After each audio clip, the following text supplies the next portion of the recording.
So first I have to start by saying thank you so much for having me here. I'm beyond excited, grateful, and truly blessed to just tell you my story about how I got to dental hygiene. Um, so I have actually been living and practicing I've been living in Washington, D.C. for almost 12 years.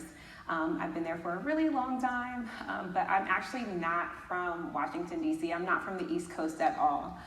I'm from Kansas. I'm a Kansas girl.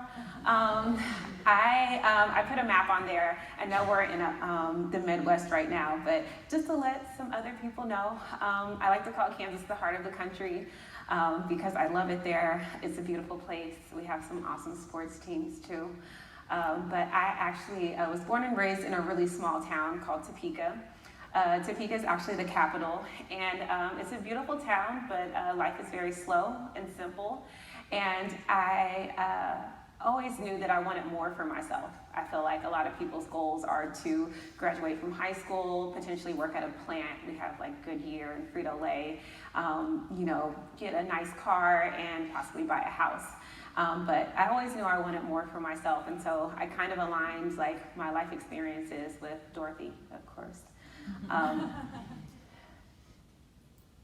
Growing up, my mom was a single mother raising 3 children. She always juggled different jobs, and so my sisters and I ended up kind of raising ourselves. And with that, we had a lot of free time. Just doing teenager things that most people do, but I didn't have that guidance or that support to really understand the causes of my actions, the effects of my actions. And I ended up dealing with a lot of peer pressure, some slight depression, and underage drinking. So it wasn't until I actually received dental treatment that I realized that I could actually do a lot more with my life. And that leads me to having braces. So I'm sure most of us have gone through braces. It's actually a pretty painful experience, but we always know what we want the end goal to be. We want straight white teeth. And so at the age of 14, I actually got orthodontics, met an awesome dentist, Dr. MU, and he worked with my family as far as affording a convenient treatment plan so that I could, complete my braces. I knew that he was going to be a good dentist to me. I didn't realize he was going to be a good friend and potentially a mentor, and that's what he was for me. Every 6 weeks when I went to go get my wires tightened and switch my bands out, he was constantly letting me know that I had a light in me that I didn't see at the time, that I could be someone, I could do something. It was just a matter of me being focused and really devoted and really knowing that if I invested in my education, that I could, really help build the oral health world. So I finished my braces around the age of 16 throughout my matriculation of high school. He stayed in contact with me, and he was like, Shayna, I know you love Kansas, but you need to go. You need to go see the world. You need to go do your schooling somewhere, and you need to build up your science background if you're going to consider dentistry as an option. And so I was frightened about it. I was like, okay, I'll apply to some schools and hopefully someone will bite and I'll just go somewhere. And when the time came, I wasn't ready. I did not want to do it. I didn't want to leave my friends. I didn't want to leave my mom. I grew up in Kansas, so to actually move somewhere else was not really what I wanted to do. But like I said, just my doctor just reinforcing positive words and just really guiding me through the process. I decided to go. So I ended up on the East Coast, Washington, D.C. I went to Howard University for undergrad, got my bachelor's of science in biology, and this was definitely a life changer for me. So coming from Kansas, there are actually a lot of people of color there. Unfortunately, they don't fully excel, and I personally think it's lack of representation and just the full support. And so going to Howard, I was meeting people whose parents were both doctors, family of dentists, family of lawyers, family of celebrities. And it was a beautiful thing for me to see, because then it just helped reassure that I could really be whoever I wanted to be. There were people of color out there actually doing things and making a difference in all communities. So awesome experience. Finally graduated, and I decided to take a break.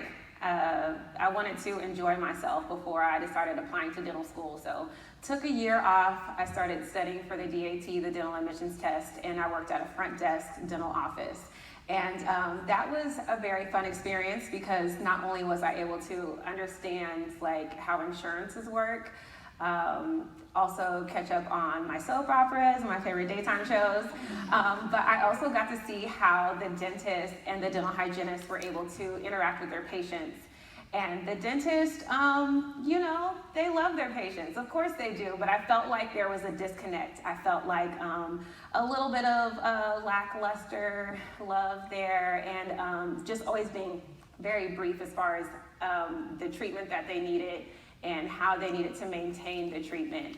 On the other hand, the hygienists were having the time of their lives, you know, beautiful scrubs, like happy, hopping around, like, like, what are we doing after this? Like just true relationships with their patients. And then also just educating them, letting them know like the steps of a root canal, how to, properly clean around your crown, like the impacts of a bridge versus actually getting an implant. And it was just so phenomenal to me that they were doing so much more, but yet it was such an impact on not only the patients, but the whole office in general. So I ended up literally the fork in the road. I didn't know what to do. I didn't know who to talk to about it. But I ended up speaking with one of my good mentors. Her name's Dr. Grant Mills. She is a devoted hygienist. She's actually a dentist now. She works at the Howard University College of Dentistry. And we had just a true heart-to-heart. And I let her know, I wanted the title. I wanted to be Shana Cooper DDS. It sounded beautiful to me. And, but I knew I wanted to help people on a different level. And, she was just like, Shana, like, I know, being a dentist seems very glamorous, but it's not about who you want to be, it's how you want to help people. And so I decided on dental hygiene. Another reason why I decided on dental hygiene is because I have a soft heart. I love people. I love everyone. I've dealt with a lot of stuff in my life that I usually don't share with people, but it's truly humbled me, and it's helped me realize that, each one of us is all going through different things, and it's important that whatever we do, whatever profession that we decide to continue, if you guys ever leave hygiene, don't leave hygiene, always have your heart in it. And it took me a lot of courage. I applied to dental hygiene school. It took a lot of courage because I was just, Shana Cooper DDS. It just sounded good to me, unfortunately. So I went to hygiene school. Hygiene was difficult. Hygiene school was really difficult. Fun at the same time, but histology and pathology almost took my whole soul. But I survived it, and it was great, and I got to really get to, see the purpose of hygiene, understand the science behind it, and be able to effectively educate my patients and motivate them to improve their oral health. And so after I graduated, I was like, okay, Shana, you're going to be a clinician, but what else do you want to do? Who do you want to help? How do you want to help them? How do you want to get involved? And so I decided to join the DC component of ADHA. These young women are just so phenomenal. We've been able to go to oral cancer walks. We actually potted some flowers at a shelter that focuses on supporting women who have been in domestically abusive relationships. I also work with Hygienists for Humanity. I'm sure you guys have seen me on the exhibit floor, but working with Hygienists for Humanity, we have started to focus on helping the homeless community, and not just in the Washington, D.C. area, but nationwide and potentially internationally. So providing them with the dental tools that they need in order to maintain their oral health, as well as, providing nutrition, healthy snacks, healthy meals, things of that nature. So all of these people have helped me make it to Emerald City, but I'm not done. It's not over. A lot of people don't know the end of Dorothy. So she makes it to Emerald City. She realizes that the man isn't like a god or anything. He's just a regular man. But he's like, I'll give you my balloon so you can go home. You can make it home. You can continue to soar to greatness. So there's a good chance I'm probably not going to go back to Kansas. I love Kansas. Oh, I love it. I love it. I'm probably not going to go back to practice. But I have been able to continue to soar. So there is a local high school up the street from my job. They have a pre-health professionals program.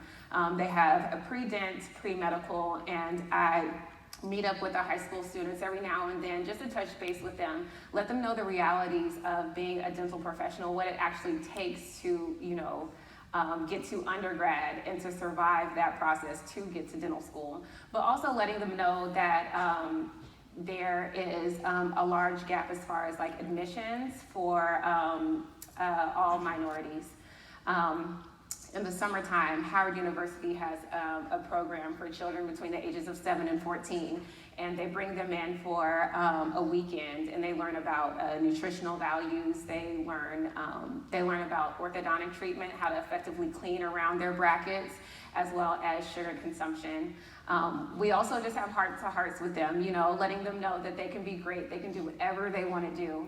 They just have to remain positive and know that, sometimes people aren't going to always understand your ideas. They're not going to always understand your plans. But as long as you have a strong heart and you find a good group of people that are willing to make an impact, you too can be great.